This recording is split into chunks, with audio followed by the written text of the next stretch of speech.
The air in the private lounge was thick with the scent of expensive whiskey and regret. Leo's voice cut through the low thrum of the bass from the main club floor. "You're really going through with it? Marrying Caleb Sterling?" he exclaimed, nearly jostling the woman nestled beside him off the leather couch. Ethan took a long swallow of his drink, letting the burn sear a path down his throat. The sensation did little to ease the tightness in his chest.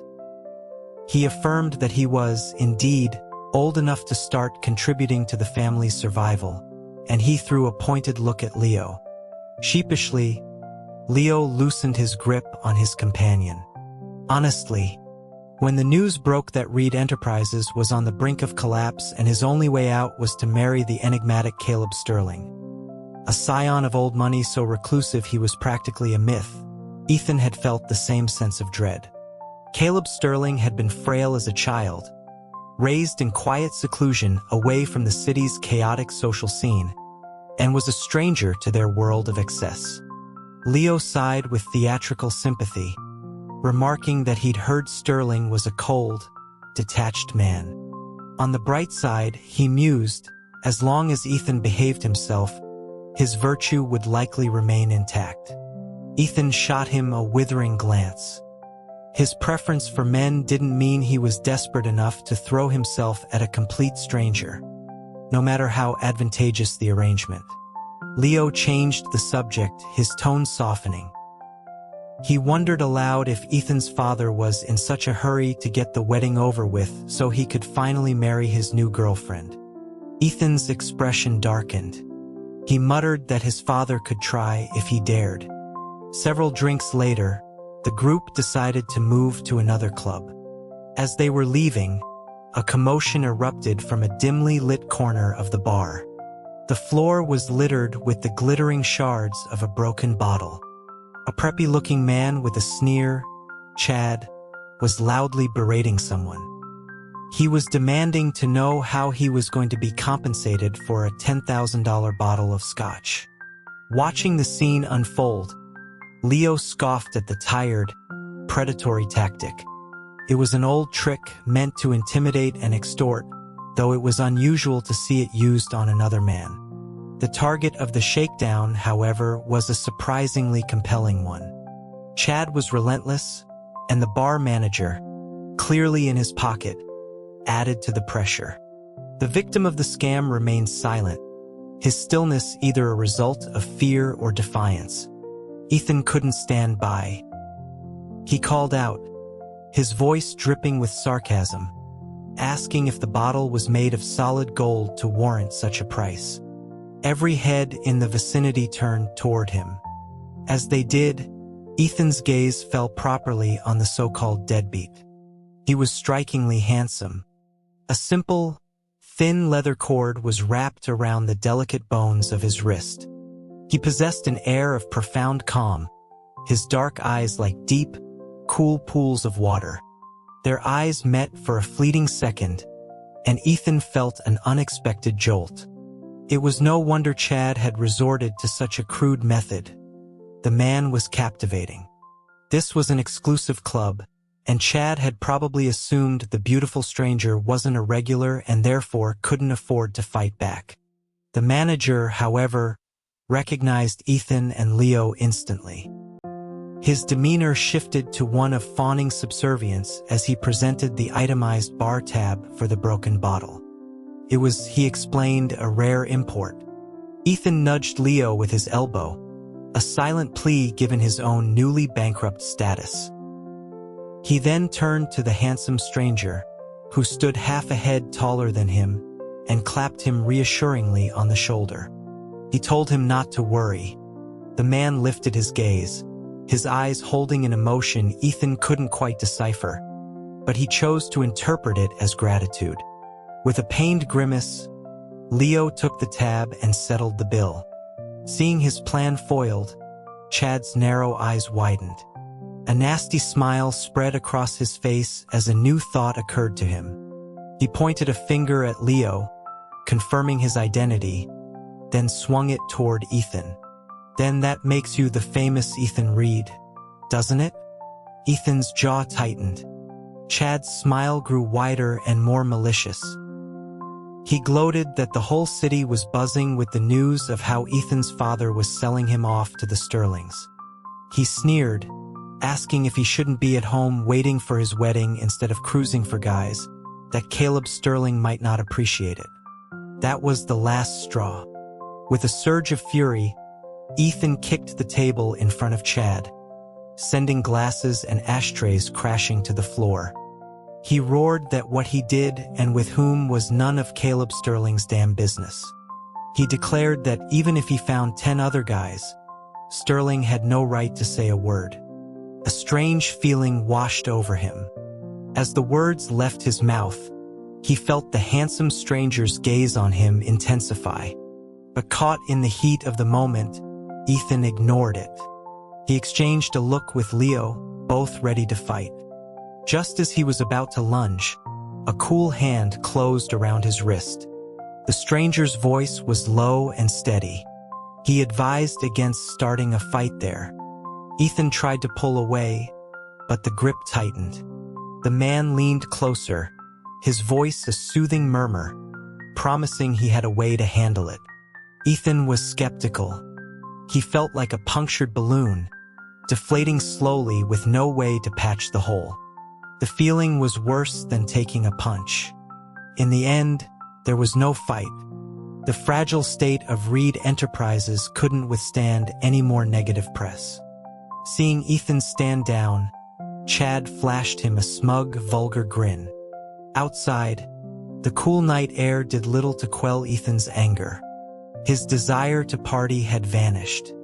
He told Leo he was leaving. "Wait," a voice called out. He turned to see the handsome stranger. The man asked if he could get his contact information. Ethan's first thought was that he wanted to repay the $10,000. He waved a dismissive hand, explaining that it was nothing to Leo, who could skip buying one bottle of champagne, but that it would take a normal person a long time to earn that much. He left the last part unsaid, not wanting to wound the man's pride. He glanced at Leo for confirmation, who gritted his teeth and reluctantly nodded. They exchanged numbers anyway. Ethan noted that it was probably the man's first time at that bar and advised him to stay away. Him about the predatory manager. The stranger considered this for a moment and agreed. Despite his reserved appearance, he was surprisingly compliant. Ethan tapped at his phone screen, ready to create a new contact. He asked for the man's name. Just then, a sleek black sedan pulled up to the curb. In the dim light of the street, the man's eyes seemed impossibly deep. Caleb Sterling. Inside the car, after several long moments of stunned silence, Ethan finally managed to speak, his voice a hoarse whisper. That was Caleb Sterling? Leo, for once, was uncharacteristically subdued. Yeah. Ethan's mind raced. He desperately tried to recall everything he had said. He asked Leo if he'd said anything too terrible about him. Leo paused. Well, if you don't count calling him none of his damn business and a few other choice phrases, a wave of despair washed over Ethan. He cursed himself for his white knight impulse at the bar, while simultaneously feeling a surge of resentment toward Caleb.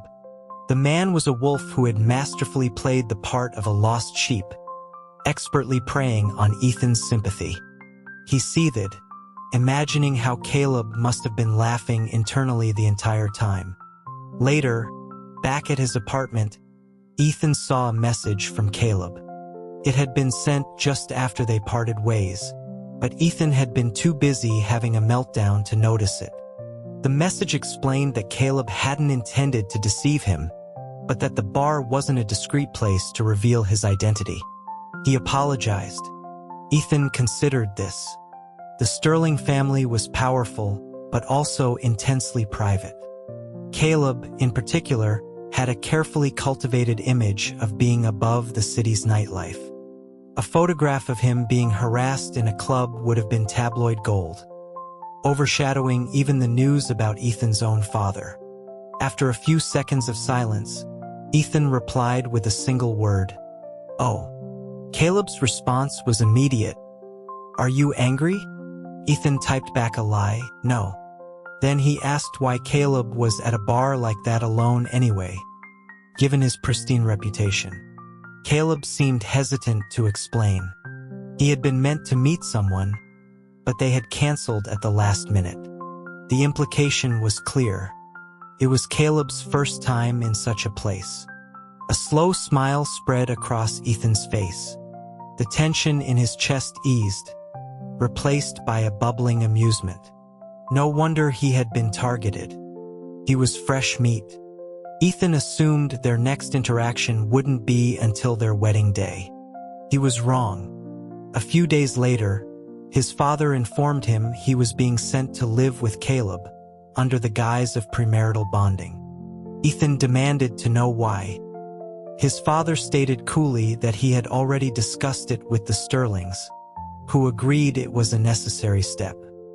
He ordered Ethan to do everything he could to please Caleb, him that the fate of Reed Enterprises rested on it. The bag of chips in Ethan's hand suddenly seemed tasteless. He let out a short, bitter laugh. He asked if his father was trying to save the company, or just trying to get him out of the house to make room for his mistress, Bianca. His father's face went rigid with the shame of being seen through so clearly. He retorted that the company had been Ethan's mother's life's work, and if Ethan didn't want to see it crumble, he would go without another word. The message was clear. He had no choice. Ethan sneered and turned to go upstairs, calling back over his shoulder that if it weren't for his mother, he would never have agreed to be traded like a commodity. His father was a classic story. The poor boy who married the rich girl. His maternal grandfather had never approved of the match, but his mother had been stubborn.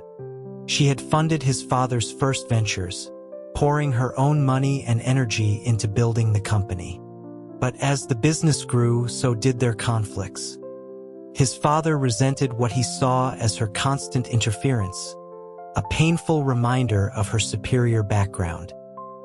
He hated the blow to his ego while shamelessly enjoying the wealth she provided. After she died, he had quickly found solace in the arms of the cloyingly sweet Bianca, once drunkenly telling Ethan that Bianca was how a woman should be, subservient, an accessory to her man. The memory made Ethan's skin crawl. Their relationship had been deteriorating ever since. The wind that night was bitingly cold. Ethan, fueled by a mixture of resentment and liquid courage, drove himself to Caleb's secluded modern home on the outskirts of the city. He rang the doorbell, and the moment he saw Caleb, a fraction of the misery in his heart subsided. Caleb's eyes scanned his flushed face. "Have you been drinking?" Ethan nodded. It was for courage. Caleb led him inside and poured him a glass of water. The sight of his long, elegant fingers wrapped around the cool glass made Ethan's throat feel suddenly dry. "Drinking is bad for your health," Caleb said quietly. "You should do it less." Perhaps it was the alcohol or the humiliation of being forcibly evicted from his own home, but Ethan felt a rebellious spark. He shot back, asking if Caleb was already trying to control him before they were even married. Caleb paused for a moment, then simply said, "As you wish." The feeling of punching a pillow was infuriating. Caleb's posture was perfect, his back ramrod straight. The top button of his dark shirt was fastened, lending him an air of severe, restrained elegance. Ethan's mind began to wander, imagining what lay beneath the crisp fabric. He was so lost in thought that he stumbled, and would have fallen if Caleb hadn't shot out a hand to steady him. The hand on his waist lingered for only a second before quickly retreating. Ethan raised an eyebrow, so he was shy. He noticed the tips of Caleb's ears were tinged with red. An impish idea took hold. He stepped closer, leaning in until his lips were right beside Caleb's ear, and blew a soft, warm breath against his skin. "Since we're getting married anyway," he murmured, "shouldn't you inspect the goods? Make sure the alcohol hasn't done any permanent damage?" Caleb clearly hadn't expected such brazenness. The blush on his ears deepened, spreading down his neck. For the first time, a ripple disturbed the calm surface of his eyes. "Ethan," he said, his voice strained, "this is an arrangement. I have no intention of breaking my principles during our marriage." It seemed the flirtatious techniques Leo swore by were utterly useless on Caleb Sterling. His room was next to Caleb's. Later that night, while playing an online game with Leo, he listened to his friend's exasperated sighs. After Leo died for the fourth time due to inattention, Ethan snapped at him to just spit out whatever was on his mind. Leo asked if he remembered Chad from the bar. His family owned a chain of department stores, and their wealth had made him arrogant. But, Leo reported with glee, their company was now facing bankruptcy and had just been acquired. He then asked, as if he were the one who had orchestrated the takeover, if Ethan knew who the buyer was. After executing a perfect kill in the game, Ethan replied without looking away from the screen, "Caleb Sterling." Leo was deflated. "No fun. How did you guess?" Ethan thought of the cool hand that had stopped him at the bar. He coughed, feigning nonchalance. "I'm psychic." They played a few more rounds. Just as Leo was about to log off, Ethan stopped him, his voice hesitant. He explained that Caleb was sleeping in the next room and asked for advice. Leo, being more experienced, might have some ideas. There was a half-second of silence before Leo's voice exploded through the headset. "Oh my God, you've actually fallen for him. You're going to seduce Caleb Sterling just to spite your dad, aren't you?" Ethan scowled. He insisted it wasn't like that. He just wanted to ease the tension between them. Caleb was undeniably his type. He wouldn't have stepped in at the bar otherwise. And since they were bound by a 3-year contract, it was better to be on good terms than to live with an iceberg. Leo made a skeptical noise, reminding Ethan of his recent vow never to throw himself at an arranged marriage partner. "Just tell me if you have any ideas or not," Ethan pressed. Leo thought for a moment. He admitted his skills were mostly for seducing women and might not translate. But he promised to ask an expert and quickly logged off. When Ethan got out of the shower, he had a message from Leo.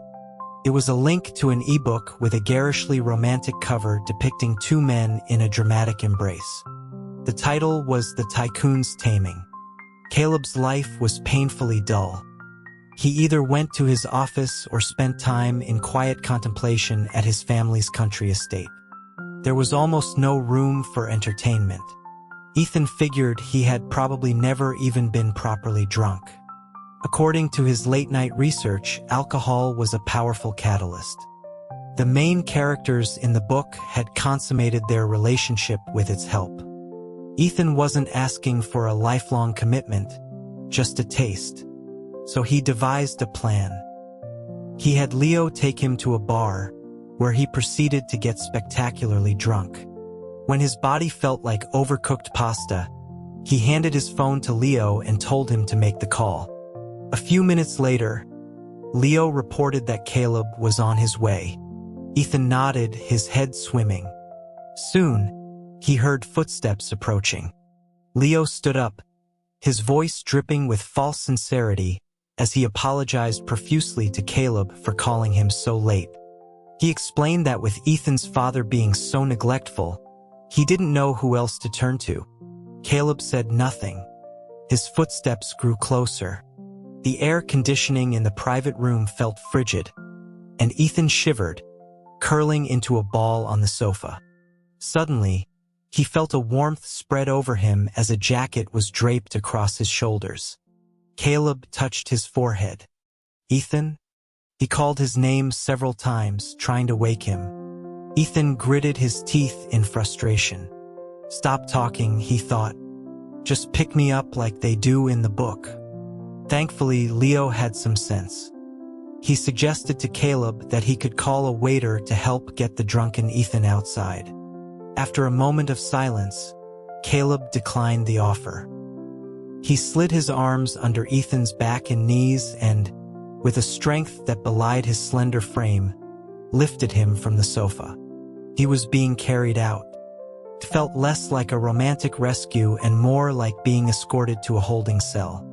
Back at the house, Caleb deposited him on his bed.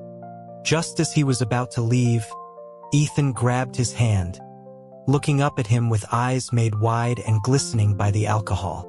"I need a shower," he slurred. Caleb, clearly unused to such neediness, sighed. "I'll run the water for you." Once the bath was ready, Ethan stood pitifully in the bathroom doorway. "Caleb, my head is spinning. Can you help me with my pants?" A faint blush colored Caleb's cheeks. Ethan pretended not to notice. "We're both men," he pushed. "What are you afraid of?" Finally, Caleb stepped into the bathroom. With a visible hesitation, he reached for the hem of Ethan's shirt. His fingertips brushed against the skin of Ethan's waist, sending a shiver through him. Caleb, who had clearly never undressed another person in his life, was endearingly clumsy. Ethan laughed softly and reached up, tracing the line of Caleb's lips with his finger. "You're so shy." Instantly, Caleb recoiled as if he'd been burned. "Don't touch me," he said, his voice tight. Ethan frowned. "But we're getting married." Caleb's face was now a deep crimson. Ethan decided to relent. "Fine," he sighed. "I won't touch you. I'll wait until after we sign the papers." He watched Caleb's flustered retreat, a triumphant smile playing on his lips. After that night, Caleb avoided him for days. At meals, he sat at the opposite end of the long dining table. Annoyed, Ethan scrolled through his phone, stopping on a live entertainment interview. A beautiful woman in her 30s was on screen. The interviewer asked her what her latest film, Cocoon, meant to her. The woman, Bianca, smiled radiantly.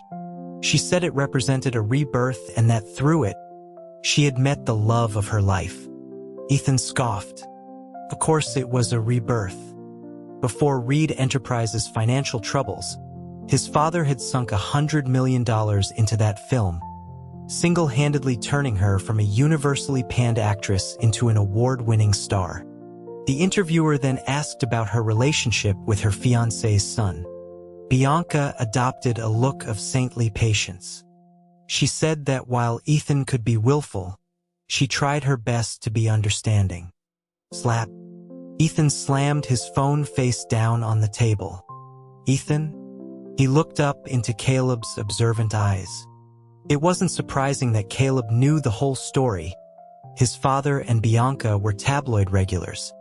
Ethan gestured towards the phone. "Do you think she's beautiful?" Caleb frowned, his lips tightening. Ethan remembered he was dealing with an ascetic.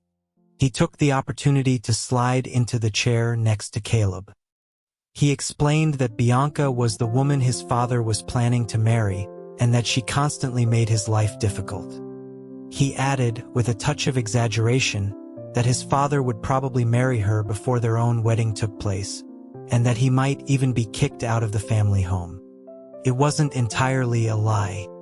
Bianca constantly took subtle digs at him in the media, painting him as a lazy, spoiled brat while playing the victim herself.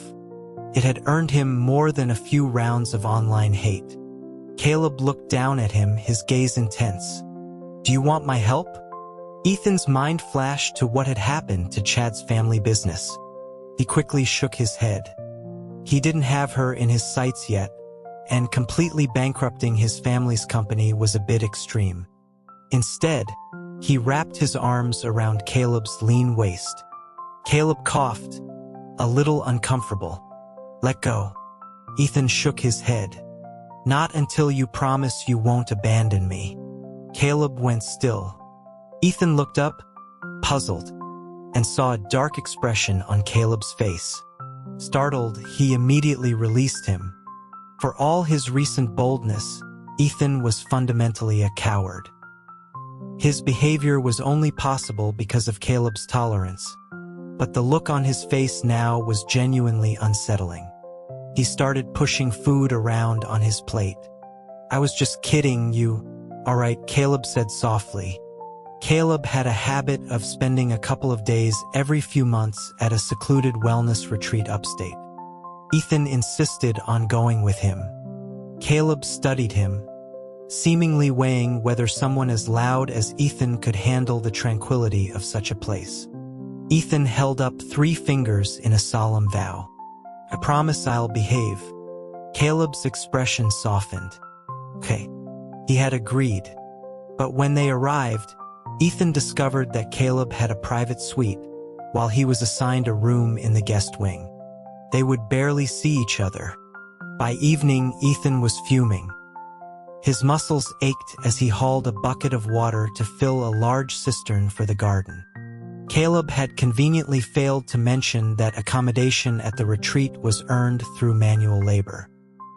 He had already carried 6 buckets and still had the courtyard to sweep. He felt a sting of self-pity as sweat dripped into his eyes. He had to be the first person in history to chase a man all the way to a silent retreat. To make matters worse, he saw his father, Bianca, and her son, Julian, arriving. Bianca, dressed impeccably, clung to his father's arm. They looked like a perfect, happy family.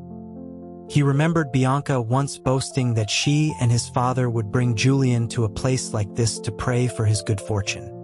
His father didn't see him, but Bianca spotted him and deliberately steered his father in his direction. Ethan was sweaty and disheveled from his work. Julian, a carbon copy of his mother, wrinkled his nose. "Ethan, are you so broke you have to work here for cash?" Ethan rolled his eyes. He pointedly reminded his father, now dressed in a tailored suit, of his own humble past, asking if he'd forgotten the days of manual labor during his school years. His father's face turned stony, which lifted Ethan's spirits considerably. He remembered crying to his father after being bullied in elementary school, only to be told he was too sensitive and that his mother had spoiled him. He had never understood why his father wouldn't help him. After a few more such incidents, he had simply stopped telling him anything. Julian stepped in with a display of false concern. "Ethan, don't talk like that. Dad really misses you." Ethan almost laughed. "Dad?" It was a new development. Just as the tension reached its peak, a calm voice interrupted. It was Caleb's assistant. "Mr. Reed, Mr. Sterling would like to see you." Ethan followed the assistant's gesture and saw Caleb sitting in a tranquil pavilion nearby. Caleb met his gaze, his expression softening slightly. Ethan immediately dropped his broom. His father tried to grab his arm, berating him for his lack of manners in front of his elders. The assistant stepped between them, informing Ethan's father that Mr. Sterling had decided to award the West End development project to Reed Enterprises. That was enough to make his father release him. As Ethan walked away, he noticed Julian staring at Caleb with an unreadable, intense expression. On the drive back, Ethan was sullen. He couldn't shake the feeling that Julian's look at Caleb was more than just simple admiration. He decided he needed to accelerate his own plans. His intense staring finally prompted Caleb to ask what was wrong. "My back is killing me from all that work," he announced. Caleb glanced at his waist. "Should we go to a doctor?" Ethan nearly choked with frustration. He leaned closer. "I'm very particular about beds. The one in my room is too hard. My back will be even worse by morning." Caleb, his fingers moving over the leather cord on his wrist, replied, "I'll have someone change it for you." Ethan clenched his fists. "Your bed looks very soft." I want to sleep there. Caleb's gaze deepened, but his hand never stopped its motion. Fine. We'll switch rooms. The silence in the car was thick with Ethan's exasperation. Don't you get it? He finally hissed through gritted teeth. I want to sleep with Caleb's hand clamped over his mouth, his dark eyes holding a deep, unreadable. Don't say it. Ethan smiled against his palm. Caleb's fingers trembled, and he quickly pulled his hand away as if burned. He looked angry, but his impeccable upbringing prevented him from saying anything truly harsh. That night, Ethan knocked on Caleb's door, pillow in hand. After a long moment, Caleb stepped aside, tacitly allowing him entry. Caleb slept perfectly still, a stark contrast to Ethan, who often migrated from one end of the bed to the other. Ethan watched his handsome profile in the dim light. Caleb? He whispered. No response.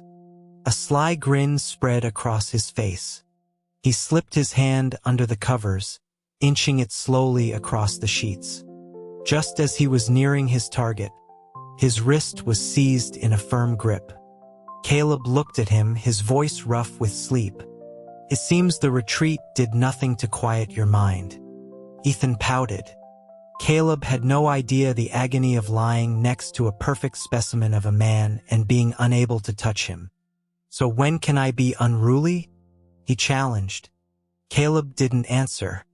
The next day, to avoid him, Caleb left for the office before dawn.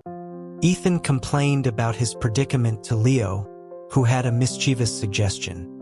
He recounted how an ex-girlfriend used to stage a runaway threat whenever she wanted an expensive bag, knowing he would cave. He proposed it as a kind of romantic game.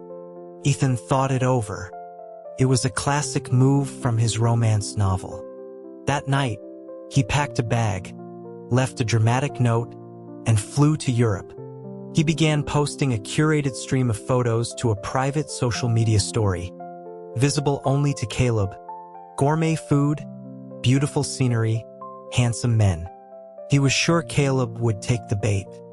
Took less than 2 days. Caleb found him in a bustling Barcelona club just as a handsome local was asking for his number. As Ethan smiled and pulled out his phone, his wrist was grabbed, and he was pulled to his feet. Caleb's handsome face was dark with a rare, thunderous expression. What is the meaning of this? Ethan yanked his hand away. Having fun, he retorted. Since you won't let me touch you, I figured I'd find someone who would.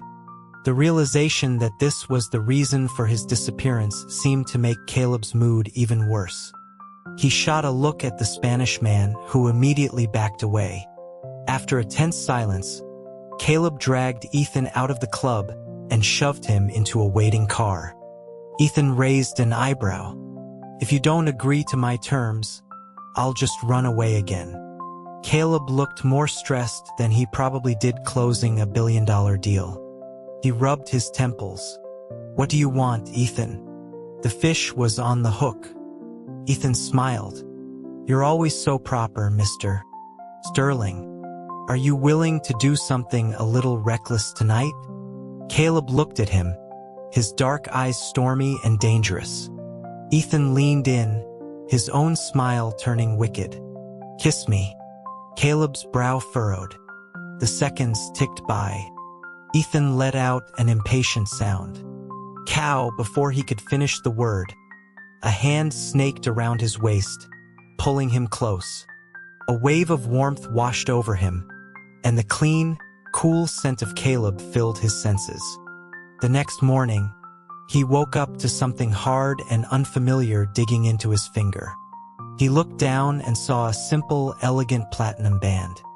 His eyes shot open, sleepiness vanishing instantly. Had he gotten drunk and stolen someone's ring? Then he saw Caleb emerge from the bathroom, a towel wrapped around his waist. What is this? Ethan demanded, holding up his hand. Caleb calmly handed him a glass of water. I was afraid you'd run again. Ethan's eyes fell on a small red booklet on the nightstand, a marriage certificate. Caleb's expression was serious. "Do you regret it? You seemed very willing yesterday." Fuzzy memories surfaced of him in the car, demanding Caleb marry him immediately. But a drunk person's words shouldn't count, should they? He stared at the ring again. He asked where it had come from, wondering if it was an impulse buy. Caleb coughed softly. "I bought them a few months ago." Ethan was flown back home.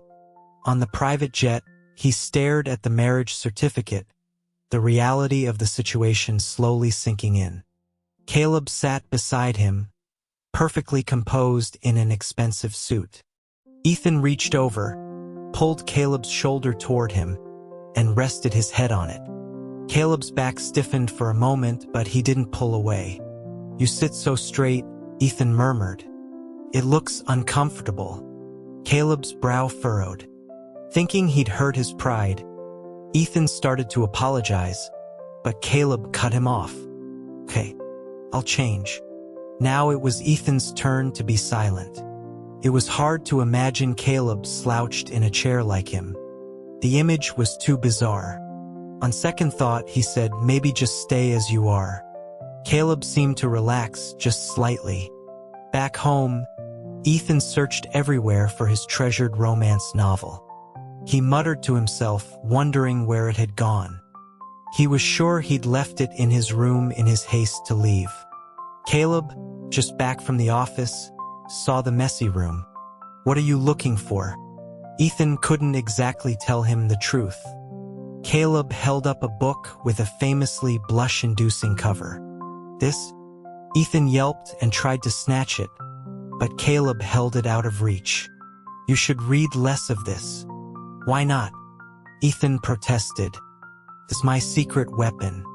I never would have gotten you without it." Caleb reached out and gently stroked his hair. "From now on, you can just ask me. You don't need a book to guess what I'm thinking." That weekend, they attended a formal gala. The number of people who approached Caleb was endless, and Ethan's legs ached from standing. Caleb noticed and kindly asked if he wanted to rest, but Ethan shook his head, determined not to seem weak. Then he saw Bianca. The event was highly exclusive, a gathering of business titans far beyond the reach of most entertainers. His father had asked him to get Bianca an invitation from Caleb, and he had refused. She had found a way in any way, likely at the cost of his father's dignity. She glided towards them in a stunning designer gown, her son Julian, preened like a peacock, trailing behind her. It was clear Bianca was determined to launch Julian's career in the entertainment industry. Julian stepped forward, a sweet smile on his face. "Caleb," he began, the name overly familiar. Julian was naturally fair, with delicate features that were currently popular. Caleb's voice was ice. "We're not familiar. It would be better if you used my full name." Julian's face fell, his eyes welling with tears as if he had suffered a great injustice. The gala was paparazzi-free, but it was full of people who loved gossip. I started drifting in their direction. Bianca, accustomed to being praised and fawned over, bristled at the public slight. Her face hardened. "You've been married for a while now, Ethan, and you haven't brought Caleb home once. Have you forgotten your family? Caleb?" The name sounded ridiculous coming from her. Not even his own father would dare to be so familiar. Bianca's voice grew shriller. "Have you forgotten your own last name now that you've married into wealth?" Ethan laughed coldly. "You've been with my father for quite a while yourself. You're enjoying the resources of Reed Enterprises, aren't you? Surely you haven't forgotten who built that company in the first place." Bianca's face contorted with rage. Ethan's own expression was grim as he remembered how quickly his father had taken up with her after his mother's death. As his thoughts darkened, a hand closed around his own, its long fingers giving his a gentle, reassuring squeeze. Caleb glanced at Bianca, his expression utterly devoid of warmth. "If you ever say anything to hurt Ethan again," he stated, his voice low but carrying an unmistakable threat, "you should remember that just as the Reed family built you up, I can personally tear you down. And all Sterling family support for Reed Enterprises will be withdrawn." Bianca was stunned into silence. She looked like she wanted to argue, but one look at Caleb's face made her reconsider. She scurried away, dragging Julian with her. Later, in a private lounge, Ethan took a sip of water. He asked Caleb what other support he had given Reed Enterprises besides the initial agreed-upon investment. He couldn't imagine how the company, which had been in decline since his mother's death, could have recovered so quickly without significant help. Caleb stroked his hair. "It's nothing. Tell me," Ethan insisted. Caleb sighed. "Just the West End development project and the new resort complex outside the city." Ethan nearly choked on his water. Caleb quickly patted his back. "Reed Enterprises was your mother's legacy," he said softly. "Supporting it should give you some peace of mind." Ethan's eyes grew misty. "But that just means Bianca gets to benefit from it," he grumbled, thinking of her expensive gown. Caleb saw his jealousy. "It's fine," he reassured him. "Those projects are small for my family. If you want them, I can give them all to you." Overwhelmed, Ethan launched himself at Caleb, tackling him onto the sofa. "Thank you, husband." He didn't expect Caleb and Julian to end up trending online together. It started with a selfie Julian posted from the gala. In the background, out of focus but undeniably present, was Caleb, his gaze directed towards the camera with what appeared to be a faint, amused smile. The combination of their good looks immediately drew attention. When online sleuths identified them as the son of a famous actress and the heir to the Sterling fortune, the CEO versus cute newcomer narrative exploded. A hashtag shipping them went viral. Then, someone pointed out that Caleb Sterling was already married to Bianca's stepson. The comments quickly turned vicious. Ethan was branded a spoiled brat who was standing in the way of true love. People speculated that he must be horrible to his kind stepmother and stepbrother. Julian then accidentally liked a post that called for Ethan to step aside. Though he quickly unliked it and claimed it was a mistake, his involvement fanned the flames. Ethan's private social media account was discovered, and his direct messages were flooded with hate. He turned off his phone, trying to ignore it. Even Leo called to check on him. He told him it was fine, he wasn't a public figure. But when he looked again, the trending topic was gone. In its place, at the top of the feed with over 1 million likes, was a post from a verified account, Caleb Sterling. In the post, Caleb clarified his marital status with Ethan and stated unequivocally that he did not know Julian, nor did he know how the photo had been taken. Other major news outlets then released another photo from the gala, taken from a different angle. It clearly showed that the subject of Caleb's attention had been Ethan, who was sitting at a table eating dessert. Julian was merely in the periphery. The online narrative flipped instantly. Julian was branded a stalker and a homewrecker. Commenters pointed out the pattern, noting how his mother had also seamlessly taken the place of Ethan's. The tide of public opinion turned completely. That night, when Caleb came home, Ethan threw himself into his arms. "Thank you," he breathed into his chest. Caleb's ears turned red. Ethan took the opportunity to pepper his face with kisses. When he was done, Caleb caught his hands. "Stop it. Are you blushing, husband?" Ethan teased. Caleb's brow furrowed, the tips of his ears now a fiery red. Ethan felt like he'd won the lottery. Lying in bed later, he grinned. In those romance novels, the hero always buys up the media to defend the heroine. You're just like a novel hero. Caleb flicked his forehead. You read too many novels. Ethan muttered under his breath, if I didn't, I never would have figured out how to get into your bed. Riding the wave of his infamy, Julian officially entered the entertainment industry. Backed by Reed Enterprises, he landed roles in a few web series. One day, Ethan's father summoned him home. His face was grim. He demanded that Ethan release a public statement claiming the photo incident was a misunderstanding and that he and his brother had a wonderful relationship. Ethan laughed. What brother? He's an idiot.